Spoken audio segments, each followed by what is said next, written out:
SIR আবহে এবার বাংলাদেশের হদিশ বসিরহাট দক্ষিণ বিধানসভার অন্তর্গত টাকি পৌরসভার 10 নম্বর ওয়ার্ডের কুলুপাড়া 274 নম্বর বুথে। রাজ্য জুড়ে শুরু হয়েছে এসআইআর, আর এই এসআইআর এর আবহের মধ্যে বসিরহাট মহকুমার বিভিন্ন জায়গায় বাংলাদেশের হদিশ পাওয়া যাচ্ছে। গোটা বসিরহাট জেলা জুড়ে প্রতিটি ব্লকে ব্লকে বাংলাদেশি হদিশ মিলছে। বিভিন্ন জায়গার পাশাপাশি এবার বাংলাদেশের হদিশ মিলল বসিরহাট দক্ষিণ বিধানসভার অন্তর্গত টাকি পৌরসভায়।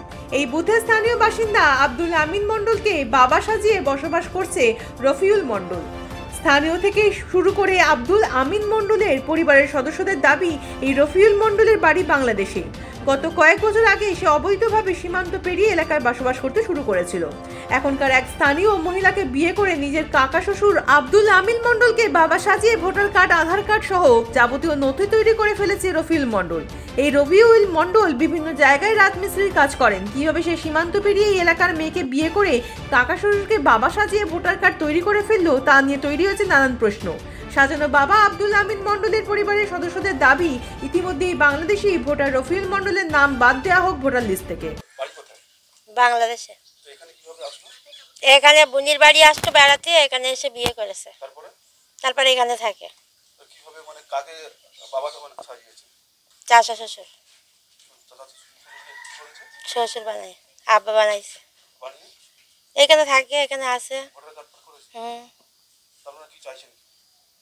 আমরা কি চাইবো, কি চাইবো, যেটা সঠিক হবে সেটাই হবে। আর বাংলাদেশ এখানে ওই বললাম না, বেড়াতে এসে বিয়ে করেছে। কাকা শ্বশুর ওই কাগজপত্র নিয়ে এসতে, আমরা তো জানি না, ওই সব ডকুমেন্ট বার করেছে, তা জানি না। ওই ঠিকানাটা তো 20 বছর টছর হয়েছে। হ্যাঁ, শাশুড়ি ওই তো।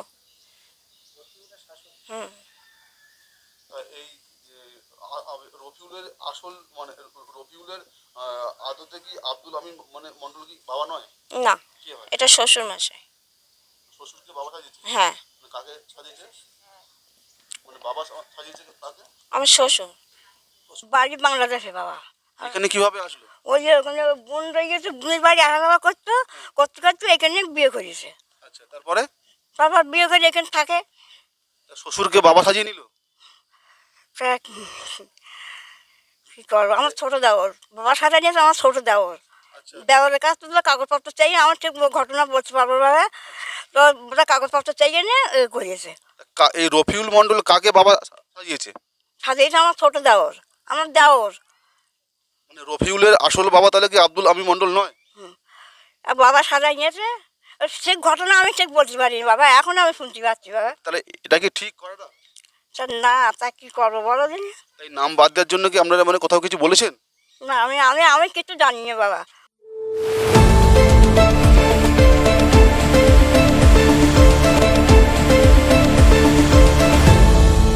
আপনারা দেখছেন এই বেলা বাংলা, শিরোনামে সবার আগে।